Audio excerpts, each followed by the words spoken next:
Good morning. It is Wednesday, December 14th. Just dropped the girls off at school.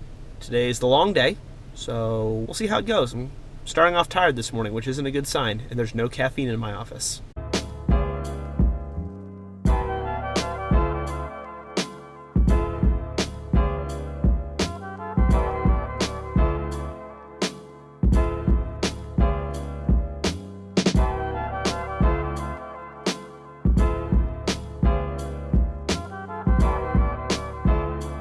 So I thought what would be fun, at least for me, is I wanted to give you my top 5 albums for 2016. I think all of these have come out in the calendar year of 2016. I'm not completely sure. But these are the 5 albums that I've loved the most this year. So I'll link down in the description below to iTunes and to Spotify. I highly recommend you check out all of these albums. And so, in no particular order, the first album that is in my top 5 for this year is Church Clothes, Volume 3 by Lecrae.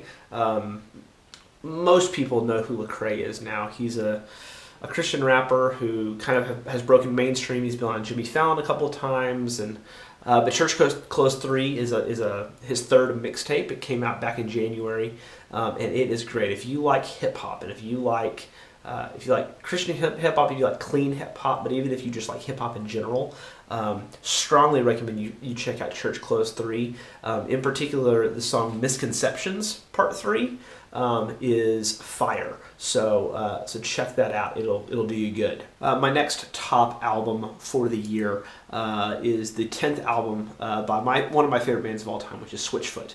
Their 10th album is called Where the Light Shines Through. It came out back in July, I think.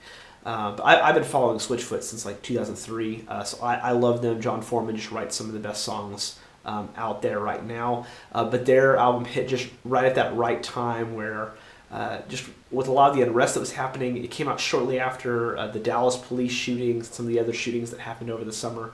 It just had a lot of hope, and it had a lot of just honest questioning, and just it was just really good. It's a really comforting album.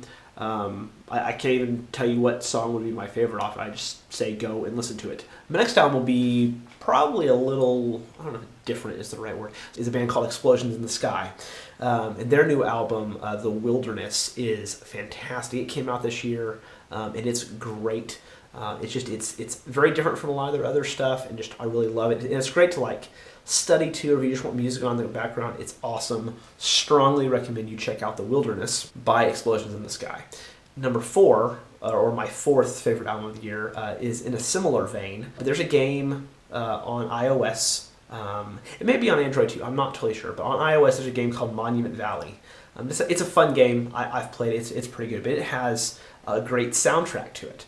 And I discovered the soundtrack on Spotify, and it is fantastic. This is actually one of the primary things I listen to when I am writing or trying to study. It's very chill. There's also a sequel to it called The Forgotten Shore.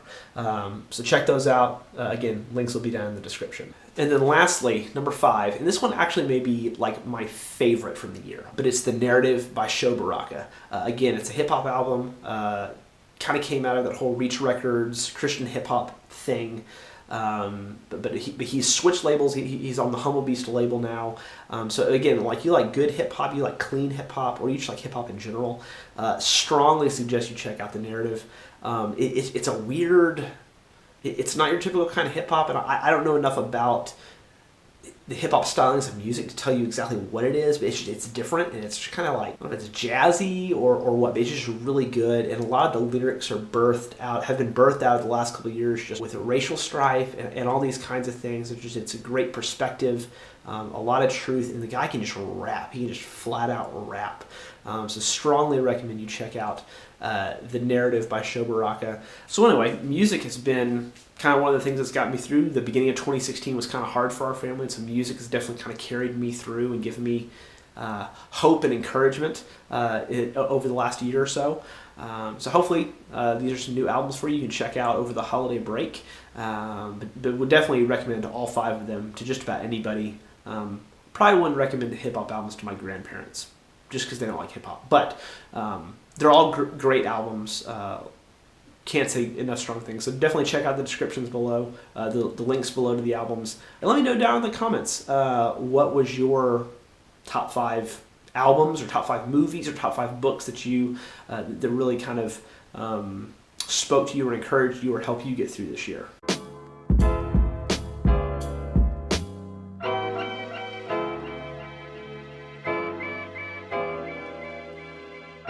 So that green object you just saw like on my Christmas tree is like a pickle that's an ornament on our tree.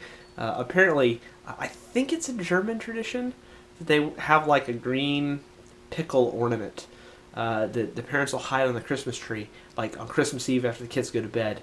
And then when the kids wake up in the morning, they're all excited. They run downstairs, and the first person, the kid who finds the pickle first, gets to open the first present. So that sounds like a fun tradition, but I hadn't seen the ornament on our tree this year, so I just spent 5 minutes looking for it and finally found it. Janie hid it really well, so props to my wife for that. I guess that means I get to open the first present on Christmas. So, Dad for the win?